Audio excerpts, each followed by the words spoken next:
episode of True Tales, we are going to talk about my date with destiny.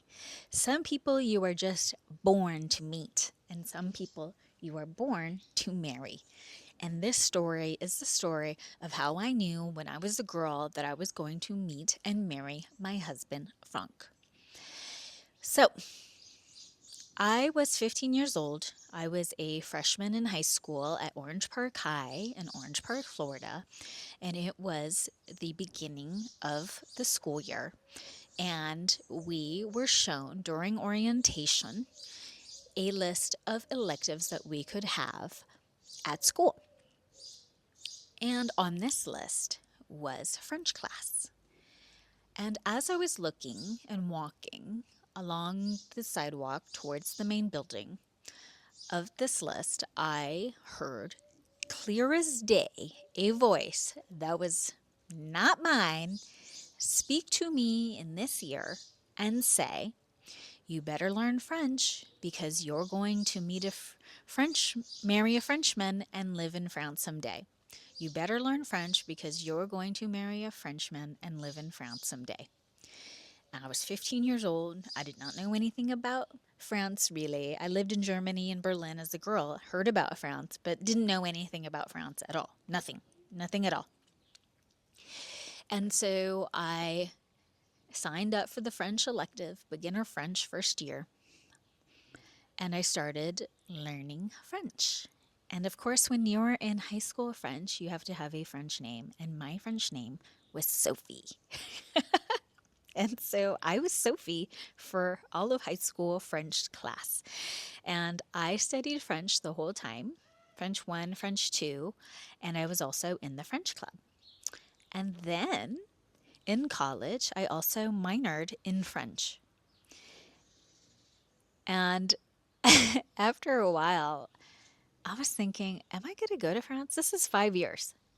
I'm 15, 16, 17, 18, 19 years old learning French, minoring in French, thinking I'm going to marry a Frenchman and go to France. Now, mind you, during this time, I had boyfriends. I dated a Peruvian guy for almost 4 years. And I remember my mom showing me some wedding rings with me and my boyfriend and going, "Here, you can have these if you guys decide to get married." And looking at those rings and looking at this guy and go, "I'm not going to marry this guy. I'm going to marry the Frenchman." I'm thinking this in my head. And of course, I have boyfriends and have lovers and I date and whatever, but they're not my Frenchmen. I'm just having fun. I'm having fun and enjoying life, and I know they're not my Frenchmen. But I'm going, when am I? I've never even been to France, and I'm watching French movies. I'm reading French philosophy. I'm listening to French stuff. I'm learning about French art. I'm learning about French history, and I'm speaking French language. And I'm like, I don't have any French friends. I didn't even go to France. I didn't have any money. I remember we had an exchange program to go to, I don't even really remember where it was, someplace in France, and thinking, oh, if I could raise $2,600, I could go to France. I couldn't raise that money. I was trying to work to survive and pay my way through school. There's no way I was going to France. So I'm sitting here. I'm thinking, I am so freaking dumb. I believe this random voice that I heard in my head at 15 years old telling me, "You better learn French because you're going to marry a Frenchman and live in France someday." I'm thinking, this is the most dumbest thing that a girl could believe, this bizarre fantasy. And I'm starting to get pissed at myself for believing this nonsense. And so I'm in advanced grammar. I'm like one class away from finishing my minor. I had a double minor. I was doing French and then I switched to sociology because I thought this is the dumbest thing in the whole world for me to study French, thinking I'm going to go marry a French guy and live in France. This is dumb. I'm starting to get pissed at myself. So I dropped the minor because I'm not motivated anymore to learn French. I remember taking French with one of my best buddies, Gregoire. That was his name. That was his nickname. His name was Greg. And he went into the Navy and studied, what was it? Criminal justice, I think it was. And we had a lot of classes together in French and we were studying. And, he's working his way. I'm working my way through. He's sleeping. I'm like starting to lose focus in class because he had to work his way through. He had worked several jobs, selling knives, making coffee. He's picking me up because I didn't have a car. We're two buddies in this minor, and I'm just like, you know what? I give up. And I'm just like, what is going on? Why am I doing this? This is so dumb. So I dropped the minor. And one day, gorgeous spring day, I'm in my apartment. I'm by myself. I had broken up with that boyfriend. I'm reading Real Simple magazine and Harper's Bazaar because that was like my hobby at the time. I'd read magazine, I'm listening to bossa nova, and I just hear this voice say to me, "Hey, it's been a while since you checked your hotornot.com account."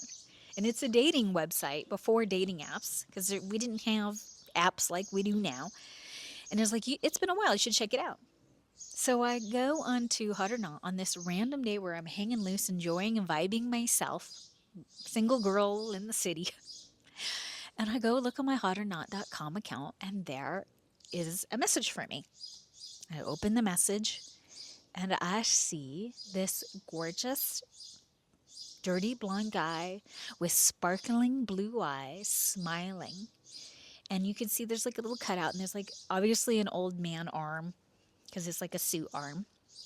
This kind of like fancy decoration statues in the back, and it just looks French, right? And it says, "Hi, my name is Franck. I am French, and I like surfing, blah, blah, blah. I'm in South Florida." I'm going, this guy is freaking gorgeous. Oh my God. So I message him and I'm like, "Hey." And I said, "Here's my phone number." I give him my phone number right away. And he calls me, but I didn't see the call and I missed it. And he left a voicemail for me. So I listen to this voicemail, and there's this guy named Frank, but he goes by Frank because he's in America now. So Frank leaves a message for me, and he has the thickest French accent I've ever heard in my life. Barely could speak English, really. And he's like, "Call me." So I immediately call him back, and we start talking, and he's talking to me. And we're talking and we're vibing. And all of a sudden, he just gets meta and he stops and he becomes very aware of something. And he goes, wait a minute, you can understand me. Like, you can understand me through my accent. And I'm just like saying to him, "Well, yeah, I studied French for 5 years." And I could understand him because he really had this super super thick French accent that a lot of people at that time, they would listen to him and they go, what did you say?" Or they would look at me and go, "What did he say?" So I perfectly understood Franck. And so we talk on the phone for a month and a half. Still then I'm still talking to other guys because I'm not taking this guy seriously. I'm not thinking this is the love of my life. Like, I'm not feeling like this is my love match, this is my husband. I didn't think that at the time. I thought this is just a really cute guy. I'm vibing. But he lived in South Florida in Deerfield Beach, and I lived in Jacksonville, and it was like 5 hours drive between us. So I wasn't really taking him seriously. But I remember that voice. And so Frank said, "Hey, during spring break, why don't you come and stay with me for a week?" I mean, I do not recommend anyone listening to this. If you're listening to this, I wouldn't even say to my own daughter, "You meet a guy on the internet and then just go stay with him for a week during your college spring break. Perfect stranger 5 hours away." I would never recommend this to anyone in a sane, logical, realistic way. But here I am, 20 years old, and I'm like, yeah, okay. So I take vacation time from work and I drive down 5 hours to meet this guy and stay with him. And the wildest thing is that Frank left his front door key for me under the mat while he was at work. And I got there, he opened the mat, there it is. And I walk inside his house, and there's chocolates on the pillowcase with a note, a card saying, "Thank you, can't wait to see you." There's chocolate mousse and a salade niçoise in the salad in the refrigerator. His house is perfectly nice and perfectly clean and gorgeous. He leaves a little note asking me to water his plants for him. I mean, it was so domestic. But I could have been a catfish. He could have been a catfish. He could have been a murderer. I could have been a murderer. It could have been very, very bad. So I go to the pool house. And I'm waiting for him. He still hasn't come. And so I leave the pool house and, swimming pool, a clubhouse of his condo area, and I'm walking back and I hear this pss, pss, like an overhead gasket, and I knew it was him. And I'm walking and I turn and Frank pulls up next to me in his little blue Volkswagen GTI and he rolls down the window and he says something to me. But let me rewind a little bit further. Let me rewind to when I was a little girl. When I was about 8 years old, I used to hear this voice say to me, this feeling that my dream boy, the love of my life, would find me on the side of the road. He would drive by and he would see me and he would pick me up and we would be together forever after that. I was a little girl, I was 8 years old, and I believed that so much that every Christmas and Thanksgiving, when after everyone has eaten and has opened gifts, I would go to the side of the road. I'd go to Kingsley Avenue. I would go on Armadillo Street where my aunt lived, and I would wait for him to come get me. And it never happened. I would do that all until I was in high school, until I heard that voice. So fast forward to when 20 years old, and I'm walking through this little parking lot, and Frank drives up and rolls down the window, and he looks at me and he says, "Hey, little girl, want to ride?" And I say, "Sure." I get in his car, and he drives like 200 feet to his house, and we get out. And that is the story of how we met.